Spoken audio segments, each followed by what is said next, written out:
नमस्कार, सुप्रभात, good morning. बहुत स्वागत है आपका। सुबह के 6 बजने वाले हैं। आप देख रहे हैं न्यूज नेशन में। हूं आपके साथ ज्योति तनेजा भसीन।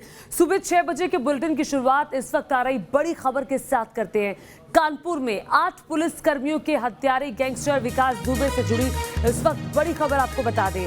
आज यूपी पुलिस विकास दुबे को कानपुर की अदालत में पेश करने वाली है और उसे पूछताछ के लिए रिमांड पर लेगी। विकास दुबे को यूपी पुलिस की टीम उज्जैन से कानपुर लेकर आ रही है और वो किसी भी वक्त कानपुर पहुंच सकती है। बड़ी जानकारी, सड़क मार्ग से कानपुर ला रही है विकास को पुलिस। 8 पुलिसकर्मियों की हत्या का आरोपी है विकास दुबे, जिसे कल उज्जैन के महाकाल मंदिर से गिरफ्तार किया गया है और अब कानपुर पहुंचेगा, कोर्ट में पेश किया जाएगा। पुलिस रिमांड लेगी। रिमांड में लेके तमाम तरह के जो सवाल है वो विकास दुबे से पूछे जाएंगे कि आखिर किन किन वारदातों को वो अंजाम दे चुका है, कहां कहां उसकी सहभागिता रही है, कौन कौन उसके साथ था। तमाम सवाल पूछे जाएंगे। उज्जैन से कानपुर लाया जा रहा है। अब किसी भी वक्त विकास दुबे को लेकर पुलिस कानपुर पहुंच सकती है। अमित सिंह, न्यूज नेशन संवाददाता, और जानकारी के साथ सीधे कानपुर से हमारे साथ जुड़ गए हैं। अमित, सबसे पहले ये बताइए कि कितने वक्त और लगेगा जब पुलिस विकास को लेकर कानपुर पहुंचेगी?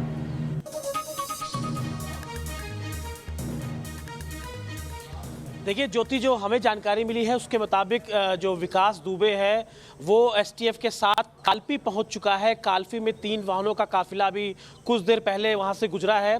अगर हम टाइमिंग की बात करें तो करीब करीब आधे से पौन घंटे का समय लग सकता है। लेकिन एक बात का असमंजस लगातार बना हुआ है कि विकास दुबे को एसटीएफ लेकर कहाँ जाएगी। कई तरह के कयास लग रहे हैं, क्योंकि विकास को कानपुर देहात की जो माती कोर्ट है वहां पर पेश किया जाना है, क्योंकि वहां पर एसटीएफ इसके रिमांड की उसको रिमांड में लेने की मांग करेगी कोर्ट के सामने, और मैक्सिमम 14 दिन तक का रिमांड मिल सकता है। वहीं दूसरी ओर बिकरू गांव जहां हम मौजूद हैं वहां पर भी क्राइम सीन को समझने के लिए और उससे पूछताछ के लिए भी एसटीएफ लेकर आ सकती है विकास दुबे के। और तीसरा जो कयास लगाया जा रहा है कि एसटीएफ का जो ऑफिस है कानपुर के पुलिस लाइन में, वहां पर भी विकास दुबे को लाया जा सकता है। अब ये देखना होगा कि एसटीएफ कहां लेकर जा सकती है उसको, क्योंकि लगातार इसको गोपनीय बनाया जा रहा है। जब से उज्जैन वो यहाँ से चला है, वहाँ से किसी भी मीडिया कर्मी को रास्ते में उसकी गाड़ी को फॉलो करने की इजाज़त नहीं मिल रही है। अभी कुछ देर पहले जब 8 टोल से निकला था विकास दुबे का काफिला 3 गाड़ियों का, तो वहाँ पर पुलिस ने सभी को रोक दिया था। करीब 10 से 15 मिनट के बाद पुलिस ने जाम को खुलवाया था, उसके बाद वहाँ से वो निकल सके थे। तो लगातार गोपनीय बना हुआ है कि विकास दुबे कहाँ जाएगा, लेकिन करीब करीब आधे घंटे का हम ये समय मान के चल रहे हैं कि विकास दुबे यहाँ पर पहुँच जाएगा। लेकिन एक और बात है अमित, वो ये कि विकास दुबे को जब लाएगी तो अब गोपनीय जगह लेके जाएगी, फिर कोर्ट में पेश करेगी। कोर्ट में पेशी का वक्त कुछ तय हो पाया है?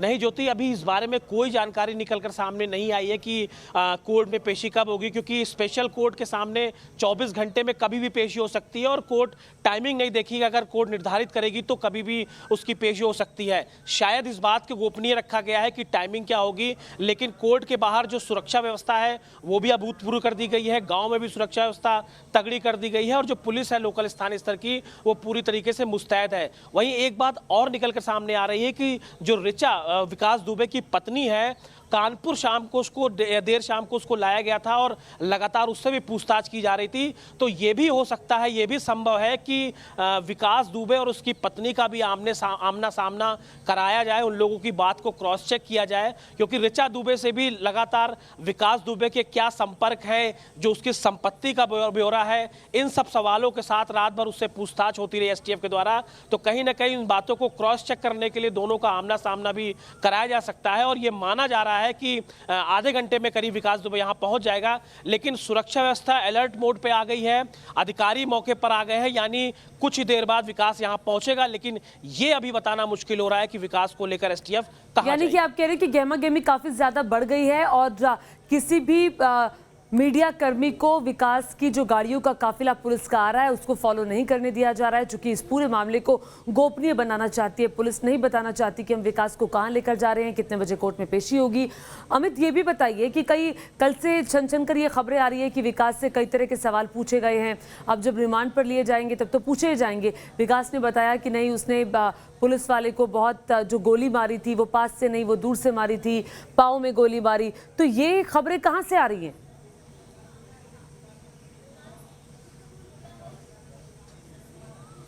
देखिए, कल उज्जैन की जो पुलिस है उसने लगातार जो पूछताछ की थी विकास दुबे से, वहां से ये बात निकल के आई थी कि जो इस तरह के सनसनीखेज खुलासे हैं वो विकास ने अपने बयान में दिया है। इन बयानों को क्रॉस चेक करने के लिए दोबारा एसटीएफ रिमांड की मांग करेगी और इन सवालों पर ही सबसे ज्यादा जोर होगा, क्योंकि बिकरू गांव में जो क्राइम सीन है और जिस तरह उसका मकान को जमींदोज किया गया, तो तमाम तरह की जो चीजें निकल कर सामने आई कि वो शवों को जलाना चाहता था, बगल की छत से लगातार ऑटोमेटिक वेपन से उस पर जो पुलिस पीडी की टीम थी उन पर लगातार गोलीबारी हो रही थी और उसके साथियों ने ही सीओ समेत अन्य पुलिसकर्मियों की हत्या की थी। तो ऐसे तमाम सवाल हैं और पुलिस के सामने एक सबसे बड़ी चुनौती इस बात की भी हो सकती है कि विकास दुबे, मैं आपको रोकना चाह रही हूँ अमित, एक छोटा सा सवाल पूछूंगी। एक तस्वीर चल रही है जिसमें विकास की पत्नी, विकास का बेटा दिखाई दे रहा है और विकास का बेटा का मुंह नीचे है, उसके हाथ ऊपर है और कहा यह भी जा रहा है कि उसके कान मरोड़े गए हैं।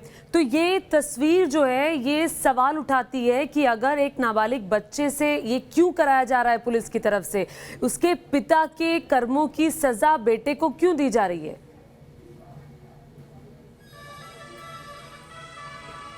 बिल्कुल ज्योति, आपने बहुत महत्वपूर्ण सवाल पूछा। दरअसल कल 8:30 बजे की बात, 8:30 बजे के लगभग की बात है, लखनऊ के कृष्णा नगर में अचानक ऋचा, जो इसकी पत्नी है विकास दुबे की, वो अपने बच्चे के साथ और नौकर के साथ एक खाली प्लॉट पड़ा हुआ था, वहां पर जो लोग थे उनके सामने जाती है और अचानक कहती है कि मैं विकास दुबे की पत्नी हूं। अचानक ये सुन के वहां हड़कंप मच जाता है और उसी के बाद तुरंत पुलिस को सूचना दी जाती है।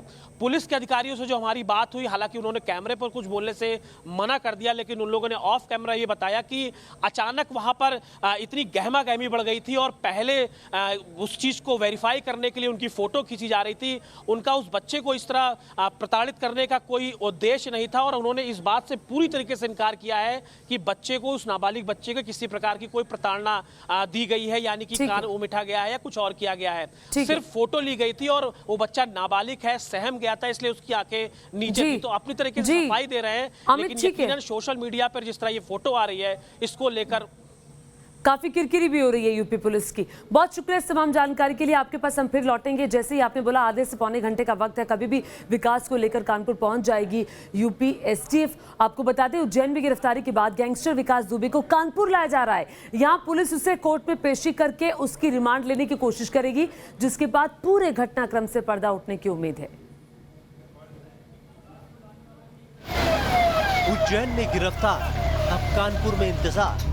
8 पुलिस वालों के हत्यारे विकास दुबे की उज्जैन में गिरफ्तारी के बाद यूपी पुलिस उसे लेकर कानपुर पहुंचने वाली। बीती रात यूपी पुलिस की टीम सड़क के रास्ते विकास दुबे को लेकर कानपुर के लिए निकली। जगह जगह टोल नाकों पर सायरन बजाती ये गाड़ियां उसी काफिले की जिसमें विकास दुबे सवार। सुरक्षा कारणों को देखते हुए पुलिस ने तमाम चेक पोस्ट और टोल प्लाजा को पहले ही खाली करा लिया ताकि कहीं भी काफिले को रोकने की जरूरत ना पड़े। बताया जा रहा है कि आज विकास दुबे को कोर्ट में पेश किया जाएगा, जहां से पुलिस उसे रिमांड पर लेकर वारदात के बारे में पूछताछ करेगी। सूत्रों के मुताबिक यूपी पुलिस विकास दुबे को लेकर बिकरू गांव भी जा सकती है, जहां परत दर परत पूरे घटनाक्रम के सबूत तलाशे जाएंगे। इस बीच यूपी पुलिस विकास दुबे की पत्नी और उसके नौकर समेत दूसरे करीबियों को भी गिरफ्तार कर पूछताछ कर सकती है। यूपी पुलिस की टीम ने बीती रात विकास दुबे की पत्नी ऋचा दुबे को लखनऊ के कृष्णा नगर से गिरफ्तार किया। हालांकि इस दौरान विकास दुबे के बेटे की मौजूदगी पर सवाल उठे तो कानपुर पुलिस ने सफाई भी दी। कानपुर पुलिस ने ट्वीट कर कहा कि इनामी बदमाश और चौबेपुर प्रकरण में वांछित विकास दुबे की पत्नी ऋचा से केवल घटना के संबंध में तथ्यों की जानकारी के लिए पूछताछ की जा रही है। बच्चा नाबालिग होने की वजह से उन्हीं के साथ सुरक्षित है। कानपुर हत्याकांड में पुलिस ने विकास से जुड़े 5 लोगों को अब तक मार गिराया है। साथ ही अब तक 2 पुलिस वालों सहित 10 लोगों को गिरफ्तार किया गया है। उम्मीद जताई जा रही है कि विकास दुबे से पूछताछ में और भी कई बड़े नाम सामने आ सकते हैं। Team news nation. और देखिए, कानपुर हत्याकांड के गैंगस्टर विकास दुबे के उज्जैन पुलिस की गिरफ्त में आने के बाद अब उसे यूपी पुलिस को सौंप दिया गया है। पुलिस सूत्रों के मुताबिक विकास ने पूछताछ में कई चौंकाने वाले खुलासे किए हैं।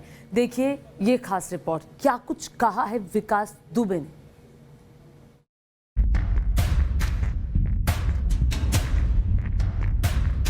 कानपुर के बिकरऊ गांव में 2 जुलाई के दिन जघन्य हत्याकांड को अंजाम दिया गया।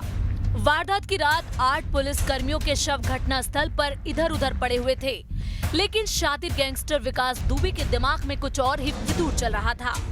सबूत मिटाने के लिए वो कुछ ऐसा करना चाह रहा था जिसकी आसानी से कल्पना भी नहीं की जा सकती। 8 पुलिस कर्मियों की शहादत के बाद हत्याकांड का आरोपी गैंगस्टर विकास 7 दिन बाद पुलिस गिरफ्त में आया। उज्जैन पुलिस ने उससे 8 घंटे पूछताछ की। पुलिस सूत्रों के मुताबिक पूछताछ में विकास की जुबान से जो दफ्न राज बाहर आए, विकास के कबूलनामे से पुलिस भी भौचक्की रह गई। पुलिस सूत्रों के मुताबिक विकास और उसके साथी शवों को जलाकर उन्हें नष्ट करने की फिराक में थे।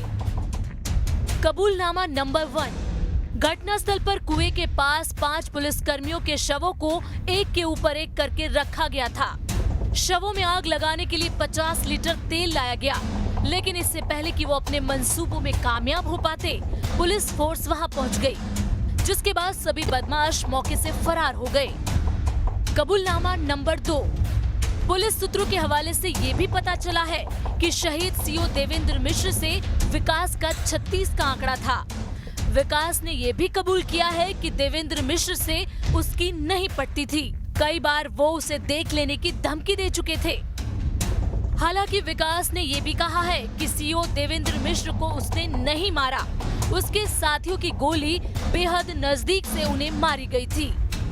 कबूलनामा नंबर 3, पुलिस सूत्रों के मुताबिक पूछताछ में विकास ने ये भी बताया है कि चौबेपुर के पूर्व एसओ विनय तिवारी ने कहा था कि सीओ देवेंद्र मिश्र तुम्हारे खिलाफ हैं। विनय तिवारी पर घटना वाले दिन मुखबिरी का भी आरोप है, जिसे पहले ही गिरफ्तार किया जा चुका है। कानपुर से अनिल यादव और अमित मिश्रा के साथ टीम न्यूज़ नेशन।